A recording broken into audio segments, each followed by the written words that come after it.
আর যদি নিবৃত্তি পক্ষ জয়ী হয় তাহলে মনুষ্য জীবন সফল হলো। প্রবৃত্তি পক্ষ মানে অনেক কিছু চাহিদা, আর নিবৃত্তি পক্ষ মানে যেটুকু গ্রাস। কিন্তু অপরপক্ষে যুধিষ্ঠির 5 ভাইয়ের জন্য মাত্র 5টি গ্রাম পেলে খুশি। অর্থাৎ এক পক্ষ আসক্তিতে ভরপুর, অপর পক্ষ অনাসক্ত।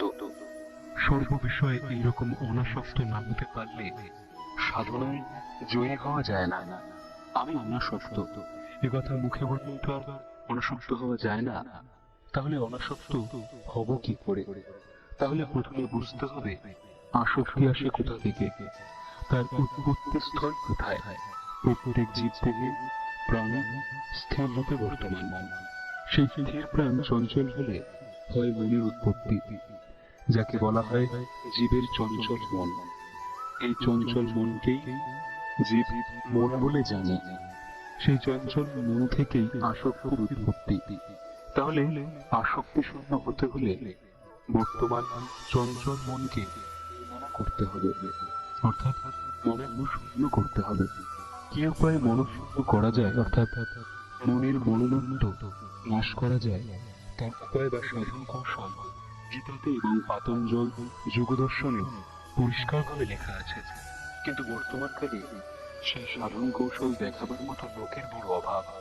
এই সমস্ত শাস্ত্র গ্রন্থ উপলব্ধি করেছেন তারা হয়তো জেনে শুনে কিছু আহ্বান দেননি, কারণ তারা জানতেন যা সাধন সাপেক্ষ মুখে বলে বা লিখে বোঝালে কেউ বুঝতে পারবে না। যেমন নিজে রসগোল্লা না খেয়ে অপরের কথা শুনে রসগোল্লার স্বাদ আস্বাদন করা যায় না, সেই রকমই নিজে সাধন না করে এর উপলব্ধি বা এ বোঝা সম্ভব নয়। যাই হোক, কালক্রমে বিজ্ঞানসম্মত সাধনা কৌশল মুক্ত হওয়ার উপক্রম হয়েছে। প্রত্যেকের উচিত সেই দিকে মনোনিবেশ করা। বর্তমান শিক্ষা ব্যবস্থায় সবকিছুই শেখানো হয়, কিন্তু নীতিগত শিক্ষা শেখানো হয় না। কিন্তু নীতিগত শিক্ষাই আমাদের প্রাথমিক শিক্ষা হওয়া উচিত। মা বাবাকে সম্মান করা, গুরুজনদের সম্মান করা, গুরুজনদের সাথে কিভাবে ব্যবহার করতে হয়, কিভাবে কথা বলতে হয়, এগুলি হলো নীতিগত শিক্ষা। এই নীতিগত শিক্ষা বর্তমানে কোনো বিদ্যালয়ে শেখানো হয় না, কিন্তু এই শিক্ষার বিশেষ প্রয়োজন আছে। সাধনা পথে অগ্রসর হতে গেলে এটি আমাদের প্রাথমিক ধাপ। সাধারণত দেখা যায় বেশিরভাগ লোক হঠযোগ অভ্যাস করেন, আসনাদি করেই মনে করেন যোগ অভ্যাস করছেন। এগুলি করলে শারীরিক উপকার নিশ্চয়ই হয়, কিন্তু এই উপায়ে সমস্ত আত্মার কোনো সন্ধান পাওয়া যায় না এবং মনও স্থির হয় না। আবার মন স্থির না হলে সাধন রাজ্যে প্রবেশ করা যায় না। এর জন্য রাজযোগের প্রয়োজন। কেবল মন স্থির হলেও হবে না, অর্থাৎ মনের চঞ্চলতা অনেকটা কমে গেলেও হবে না। যতক্ষণ না পর্যন্ত আত্মসাক্ষাৎকার না হচ্ছে, ব্রহ্মের স্থিতি লাভ না হচ্ছে, ভ্রু মধ্যস্থলে কূটস্থ চৈতন্যের দর্শন লাভ না হচ্ছে, ততক্ষণ পর্যন্ত মনুষ্য জীবন সফল হলো না। এর জন্য চাই রাজযোগ, হঠযোগ এবং লয়যোগের একত্র সমাবেশ।